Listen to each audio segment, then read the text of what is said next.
Let's dial it in, dial it in. Where is my thing? Fit as can fin.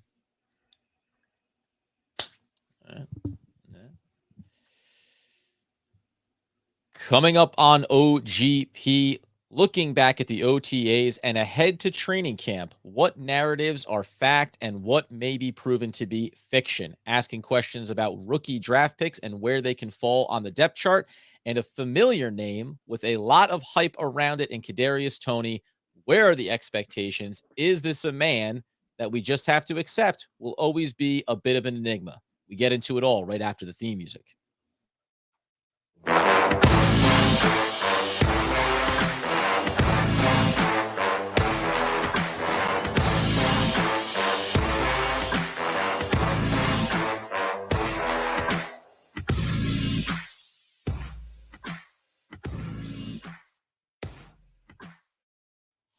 Yes, friends, it's OGP, the One Giant Podcast, where, of course, we are your host over here, Adam Armbrecht, also covering the Brooklyn Nets on the Locked On Nets podcast, Kyrie Irving rumors swirl. And over there, I'm joined by, of course, the generational season ticket holder for the New York Football Giants, the healthy, wealthy, and wise, Mr. Andrew Makowitz, who, by the way, looks strikingly smaller than me today because I think I've made a bit of an awkward adjustment on YouTube. Adam, blink twice if you're okay. Just because it seems like a very confined area that you're in. I'm a little concerned. I do see the Giants logo behind you, so I'm not as concerned as I once was. But yeah, I mean, you mentioned the Kyrie Irving thing. The latest rumor is Kyrie Irving to the New York Football Giants is the latest one that I heard, which was surprising. Not sure what position he'll play, but who knows? I mean, he likes to take games off anyway. Yeah, undersized. Well, it's only you only need 17 at the NFL, so by that, he could definitely make that cut there. Listen, undersized, lean. Probably cornerback. That's interesting, right? I mean, NBA player point guard would probably end up in a cornerback type of role. You actually got my wheels turning on something that's completely irrelevant to our conversation today. But as we said last episode, we ended up not getting to it. But throughout this week and really the next couple of weeks, we're going to be looking at narratives and storylines that we're developing out of OTAs, rookie training camps, mandatory mini camps, and saying, okay, are the things that we got a glimpse of here going to be proven right or wrong in training camp? Can we confirm or deny them, at least at this standpoint? How do we feel? And then also, maybe what are narratives that we didn't hear anything about? What are players' names that we thought would be talked about more in OTAs, and we anticipate really starting to get some information, some speculation around where they're going to fall on the depth chart as we get into training camp? That being the case, we're going to hit on a little bit of a spectrum here. Familiar name in Daniel Bellinger. We talked about him before, though, but there's a big question there.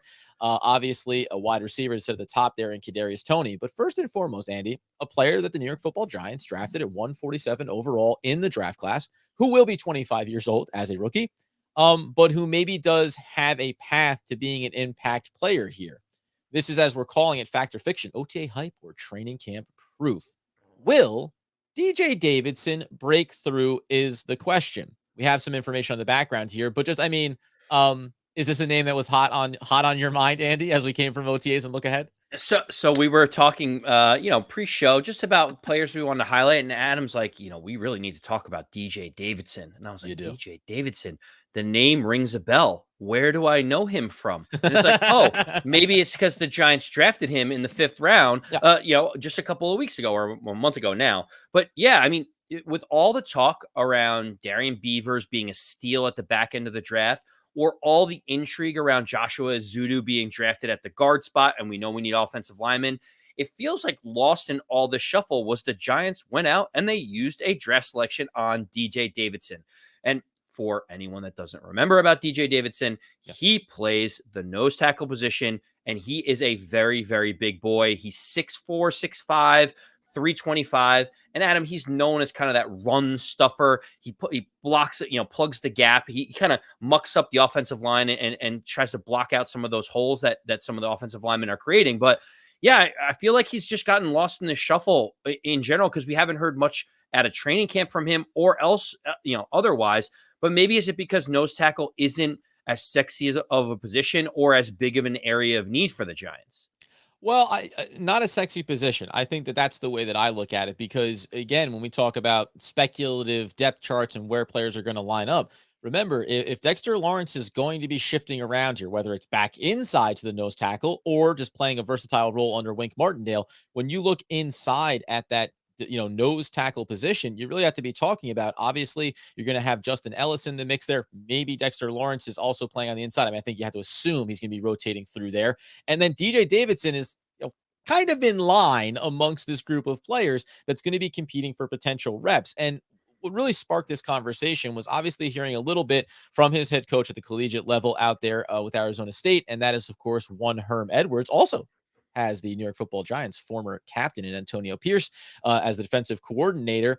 These were some of the quotes that came across from Edwards. Now, obviously, you're only going to get glowing reviews, but maturity, natural ability, also very instinctual in learning the position and becoming a pretty good technician projecting forward to the NFL. He went on to say he's light on his feet, he can shed blockers and make plays. And maybe most importantly, I thought when we talk about this player is he has a great balance, doesn't go to the ground a lot, and if he can get in one-on-one situations, he can take advantage. I think that's the piece that sparks this question of, okay, we didn't hear anything about him over the course of this summer, but going ahead in training camp, do we think there's going to be some buildup of buzz here? He's going to theoretically see in this rotational role a lot of one-on-one opportunities because there's going to be every other name that we talk about on this defense ahead of him in terms of the way opposing offenses look at what's the priority, right? Azeez Ojulari and Thibodeau coming on the outside, Leonard Williams and Dexter Lawrence. Like there's going to be other concerns here, especially inside a Wink Martindale system. Does this description, and we have some other things going back to the draft in his profile, does that make you feel like a 25-year-old rookie is ready to step in the door immediately and maybe not be, as Herm Edwards also mentioned, phased by the NFL game, stepping onto the stage and being a contributor early? Well, I would have been worried if Herm Edwards came out and said, Who the knows? one issue that I have is whether this guy's mature enough to play at the next level, right? You're Sure. like, well, he's 24, 25 years old. He's like a whole college 4 years older than Kayvon Thibodeau. Like he's seen it in his life. It would be a big concern to me if DJ Davidson wasn't ready from a maturation standpoint. As you mentioned, he will be 25 years old in September, come right around week 1 of the NFL season. Like he's got to be ready to play. And that's Yeah. the type, when the Giants are going to take a risk on a guy that basically is almost at the age of a second contract, he needs to be ready to perform at a high, at least a comparable level. And so, Adam, the thing that I think about with DJ Davidson is probably it's twofold. One is, who is his competition and how much are they paying him, right? Because those two things are usually great indicators of what teams think about in the long term. Right now, if we're looking at Dexter Lawrence not playing the nose tackle position, just playing the defensive tackle position, then really the inside track to being the nose tackle is probably Justin Ellis, right? He's 31 years old. He has experience in Wink Martindale's system before. But Justin Ellis, as we said, 31 years old, a little bit of a journeyman, had about a 50 Pro Football Focus grade over a handful of the last few years. So it's really just replacement level, but he's got the familiarity under Wink's system. So that's the competition that he's facing. Then you look at the money that he's making. He's on, Justin Ellis is on a $1.2, $1.3 million deal with 250, 300, thousand guaranteed. That's not insurmountable for a back end drafted player to be able to overcome. So you look at the competition, it's an older veteran that has experience. So early on, it will be tough. But when you look at the money, 300,000 guaranteed, a veteran probably not in the long-term plans for the Giants defense. You could see an opportunity for DJ Davidson to maybe get some rotational reps week 3, week 4, week 5, as he starts to get comfortable in the system. Yeah, I think so. And maybe that's the safeguard of having a veteran with experience there ahead of him potentially, right? And I think, again, when you look at the position, you're right. Like, always follow the money. That's going to tell you a lot about what the expectations are. And I think I'll put it this way, too. I don't know what the long-term expectations would be for DJ Davidson coming out at 25 years old. And also, because he's 25 years old, I think that the Giants, you would think that regardless, again, of big picture, you would have to think that they feel somewhat confident he's ready to be a contributor quickly, right? Maximize the value, even if it's only going to be a one contract deal, or maybe he is a career rotational contributing backup player. And that's where you feel like, hey, 4 years from now, when he's 29 coming off of his rookie deal, well, we could still bring him back on a couple of seasons. It's interesting. We always talk so much about, where the Giants are as an organization, trying to turn the page here, new GM, and thinking about you want to get younger, you want to bring in players for the future, but also you want to be competitive now. And when you think about competing now, you tend to think about veteran guys, right? Low cost free agents. well, maybe DJ Davidson was a low-cost draft option, right? That the Giants said, hey, we'll get value. He'll have a role, and that's going to solve something for us for the next few seasons, right? Push the pause button on what we maybe need to address next immediately, free agency or next draft class. Well, Adam, we have a smooth podcast going right now, All right. and I'm just going to throw the big wrench and the big wrinkle in it. And it All right. made me think about a larger vision that the Giants have. And it made me think, okay, DJ Davidson might be positioned to be a nose tackle of the future.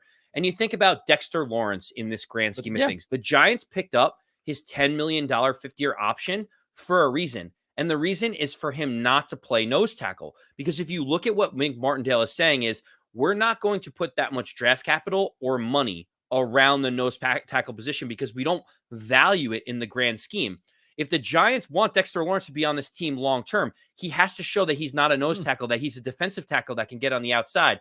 Because outside of Dexter Lawrence moving inside, Justin Ellis being a veteran making $1 million and a fifth round pick being the nose tackle position, they're really just saying that the nose tackle position is kind of interchangeable, which may even lend itself to DJ Davidson getting more reps early on, saying, let's get a 24 or 25-year-old in there because it's a plug-and-play situation for us.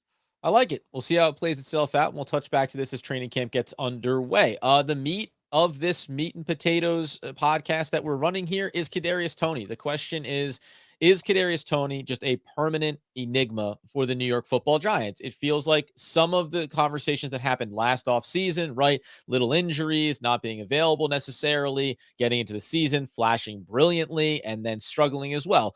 We highlighted the Wan'Dale Robinson piece and new regime, maybe hedging a little bit here.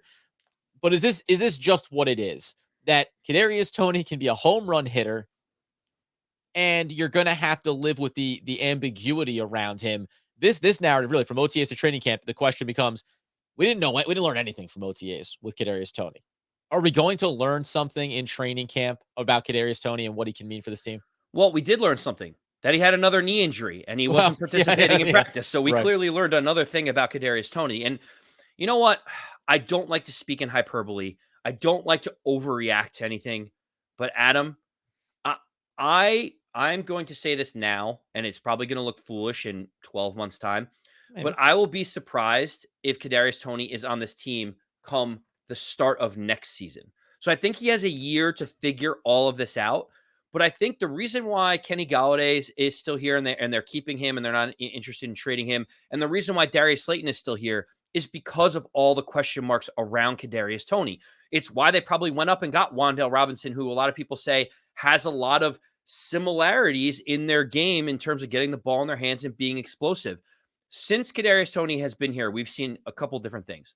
One, he's like missed practices or been hurt quite a few different times with a multitude of injuries, whether it's the ankle, the knee, COVID, not being in shape, whatever it may be. Yeah. And the other thing is he just, gives these awkward interviews off the field, is kind of aloof. You don't really know what he's thinking or what's going on in his mind.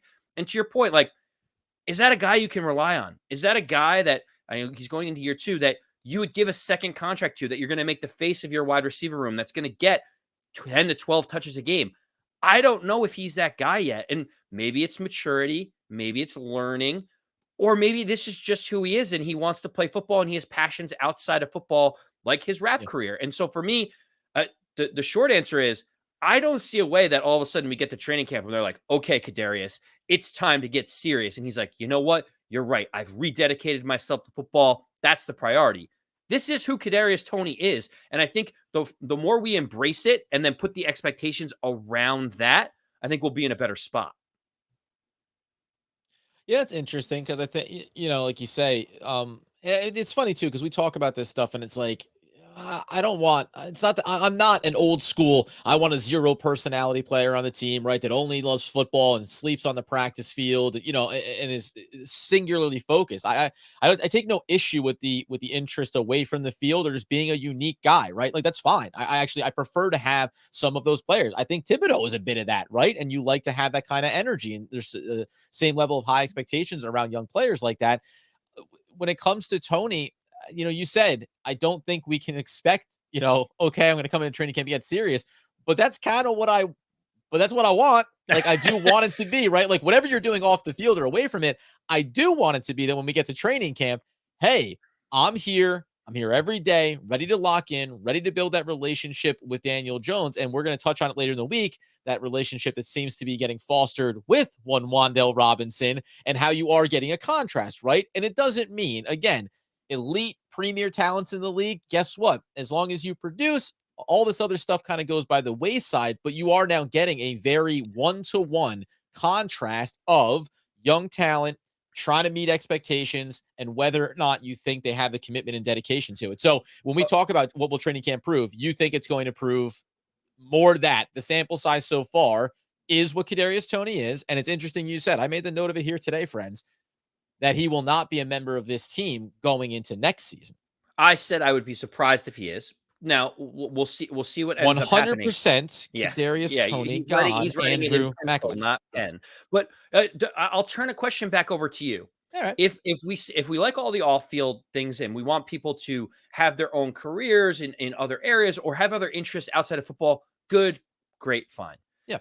The question is, all of the off field stuff with the injuries and just attention away from football. If you had to put a percentage between 100% impacts play on field, but between 0 and 100, what percentage do you give it? Do you give it 1%, 0%? Or are you saying, hey, like not being focused on football could lead to injuries. It could lead to not understanding what you need to do on the field. Like, where do you put the off the field stuff in terms of like a percentage of how it could impact him on the field? You know, I'll give a. This isn't it's not a one-to-one comp, but it came to mind. Remember years ago when Chad Ochocinco, when they had the training camp on when they were doing the HBO, right? And he was going to McDonald's, and he was like, "What's my diet? I grab McDonald's breakfast. I do my thing, whatever." Now he was a premier talent for a very long time, and he fell off on the back end of his career. But interestingly enough, the back end of his career, when he ended up in New England, why didn't it work out? Because he didn't have the ability to digest the system and be effective within the scheme. So Chad Ochocinco, incredible talent, he survived on his natural gift, being a great player, and then when it fell off, it fell off. And I don't know when that happens for Kadarius Toney or for any player of that ilk. But if you're not focused on how you take care of your body, and a lot of players talk about this, it evolves as you get older in the league, right? Or if you're not fully invested in the playbook, and we saw some of that last year for all the great plays. We also saw sample size where, first of all, he couldn't get on the field to start his career. And then when he did, maybe some miscommunications, not fully digesting the playbook. So it's case by case, but I would say injuries are a massive factor because it means you can't be there getting the reps, and then the health is a concern there. I think both those things, it probably equals 15%, 15 to 20% of what you can be. And the less that your natural gifts are the higher that percentage goes. And by the way, it's why later round draft picks and undrafted free agents and back end roster Don't have guys, that wiggle room. they're like, I am all in on everything you want me to do because I don't have the ability to have that excuse. So yeah, I think it's a big factor, man. And that's a part of it. Toney can be doing whatever he wants away from the field, as long as you also get the indications that he's doing the right things physically for his body, that he's doing the right things to be dedicated. And then, yeah, going. And by the way, Kayvon Thibodeau gave the great example of this, right? He said, and we're waiting to hear this now, and he has a couple little injury concerns here, but he said, if I do what I need to on the field, everything else takes care of itself. The question I think with Toney is he reverse engineering that, right? And that can be a concern going forward. Yeah, the piece that with Kadarius Toney, and let's not get anyone confused. When he is healthy and he is on the field, he is a game-changing type of talent. Yep. You can just look. It doesn't even have to just be the Dallas game. You can see other games where he makes receptions and he can contort his body or change directions, and it looks like he's in the Matrix, right? Like he looks like a different type of player. Yep. And there's not 100 Kadarius Toneys in the league. There just aren't. So the idea is like, how do you keep him healthy and focused on football in turn, like as you get closer to the season and into training camp, and how do you keep him motivated to want to continue to keep doing those things? I think if anyone can solve that enigma riddle that we're talking about, you look at Kadarius Toney as being one of the breakout players of this upcoming season. Of course. So that is another maybe what if here. And as you see, now we'll try to close out on a bit of a high note, I think, but it's the possibilities for two young players, really. But expectation, right? That's playing a big factor in the way we're looking at what did we hear or not hear from OTAs and what do we think we're going to learn in training camp as it comes around. The last guy then, though, to have a little bit of fun here is a name that we talked about a lot this offseason. It's Andy Makowitz's favorite darling of the New York Football Giants. That's one Daniel Bellinger. At the time of the draft, I think we all said, hey, okay, you start reading up on him. You like what you hear. But as you had said, I had some other tight ends that maybe I thought were, better options at that point of the draft. Then you keep reading on him. Then he gets into the rookie mini camp. Then you start talking about him being able to definitely be a contributor early, all the catch hype that he's getting in the camp. Now maybe, he can be the second guy on the depth chart. Now I think what we're talking about is the hype coming out of OTAs is Daniel Bellinger can be your week 1 starter. Does training camp confirm that? Or as a rookie with a learning curve, do you think that overexposure maybe brings him back down to earth a little bit? Well, so for me, I have already pushed my chips into the Daniel Bellinger pot, Adam. Like I am all in. And to your point, there were other tight ends that I thought that would address, some of the pass blocking needs more than maybe Daniel Bellinger would have. Even though Daniel Bellinger is a fine, in run Adequate. block Yep. input. Yeah, he's fine at all of those things. But Adam, I don't see anything that is stopping Daniel Bellinger from being a week 1 starter and high end contributor for the Giants. We kind of glossed over some of the different what can he be if he starts week 1, and we talked about Dawson Knox in Buffalo leading the league in touchdowns with I think 8 or 9 touchdowns from the tight end position. But we're talking, can Daniel Bellinger catch 40 or 50 balls year 1? 3 receptions a game if he's going to be the week 1 starter. He can do that because he is working hard. And one of the things that they said was he has really soft hands and he catches everything, albeit limited snaps coming out of San Diego State. Guess what? He's caught everything in training camp, literally everything thrown at him. And that just gives Daniel Jones more confidence to throw him that football. And interestingly enough, and I agree with you. I think that he can just confirm it, right? And when we talk about different players or Daniel Bellinger, it's again, and likewise with DJ Davidson, if he all of a sudden exploded in the training camp, you wouldn't say, well, Justin Ellis, you can't not start him, right? If you earn the job, you earn the job. So the players that are ahead of some of these guys in the positions make it very much a viable option to start. What I would say, what's an interesting factor. Now, if you earn it, you earn it. And that's the way Brian Dable has talked about it since becoming the head coach. What I would find fascinating is we're talking about Kadarius Toney. We're talking about the health of Sterling Shepard. Is Darius Slayton, we'll get to him later in the week. Is he even going to be here? Is Kenny Golladay ready to produce? I think, and then Wan'Dale Robinson will talk about the explosiveness and dynamic package that the wide receiver room presents, and then Saquon Barkley and everything else out of the backfield. How that looks from a success standpoint and health standpoint, I think could slightly impact Daniel Bellinger. And the only reason why I say that is Ricky Seals-Jones, he's an athletic pseudo wide receiver in the tight end spot. So if you're suffering injuries, I think you could see this little bit of tandem working there where, hey, we need a little more quickness out of that position, even though it's quote unquote a tight end. So that could be an interesting factor as you work your way through training camp. I don't think that stops Daniel Bellinger from being an immediate and key contributor. And honestly, and I'm not hedging myself here, I still think that you can have him be the number 1 on the depth chart and still see Ricky Seals-Jones Jr. come in for some reps, or we have other young players at tight end who could overtake him as well. So this room is going to evolve, and I think training camp is going to be a great opportunity for, if Daniel Bellinger isn't there in Ryan Dable or Mike Kafka's mind on the depth chart, they are right there. You said pencil before. The pen is hovering, and all they want to see is, yep, there we go. And I can start to put this into pen and move forward with Bellinger as your.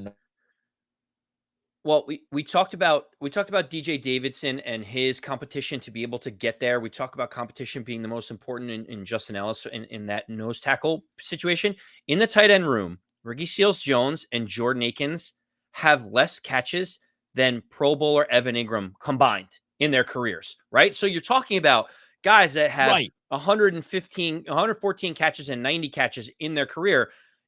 They're not all world, all pro guys. And if Daniel Bellinger is showing flashes of athleticism, trust from Yeah. Daniel Jones, That's the biggest ability one. to block, like he's checking all these different boxes. I feel like of all the rookies, he is literally, obviously Evan Neal's going to start, but he's forcing himself onto the field. He's saying, You can ignore me because I have an interesting skill set and I'm building rapport and trust with the number ones that are out there. And at the end of the day, my friends, something that will not be a singular focus when we're having these discussions, but will be a theme for any offensive player. Andy just said it there. The rapport and connection with Daniel Jones. We're going to talk about it with Wan'Dale Robinson. We're talking about it with Daniel Bellinger. To your point, training camp, that's the thing that you want to hear to say, yep, plug him in as the number one, because there is, if we're walking into this season saying it's the opportunity for Daniel Jones to claim himself as a franchise quarterback, to make him the guy going forward, and to open up so many opportunities for the Giants when we talk about next offseason. In order to do that, he needs to have the chemistry and connection with key players that are going to be here long term, right? So Daniel Bellinger should be sleeping in the trunk of Daniel Jones' car. He should be bringing him milk in the middle of the night when he can't get to sleep. Like this is how Daniel Bellinger's existence should look over the next couple of months leading up to the regular season. Let's get out the door on this. We walked through these guys. Will DJ Davidson be getting in training camp, proving he's worthy of 30+% of the snaps? Will Kadarius Toney, unfortunately, confirm that he cannot be trusted? And will Daniel Bellinger be the number one tight end? 1, 2, 3. I'm going no on DJ Davidson. I think it's going to take him longer to get a foothold here because Wink Martindale trusts Justin Ellis, and that's the reason why he paid him a little more than he was even making last season. Mm-hmm. I think the Kadarius Toney piece, he's got to get healthy first. I still see the same problems existing here, and I think Wan'Dale Robinson is the insurance policy against Kadarius Toney maybe going off the rails a little bit. And the last piece is, I already got my chips all in That's on it. Daniel Bellinger. I feel like he is going to be a contributor starter. And, by week 6, they're going to look back and be like, how did the Giants get him when they did in the NFL draft? Get after us over on YouTube. Get your input on this. You can hear the way we're talking about Kadarius Toney. We know the comments are going to come. Andy said it earlier. This isn't about him as a talent, and it isn't about what we think he can be when he's on the field. These are just the questions that we want to get confirmed in training camp, and that's what we're trying to set the table for. 3 a day, every day, all the way until training camp kicks off, and then we'll start to look for confirmation, positive or negative, from all of these guys. Get the podcast where we get those needs fulfilled, obviously, as well. In the meantime, friends, as Andy Makowitz would want, need, and nay, demand the people know. As always, let's go Big Blue.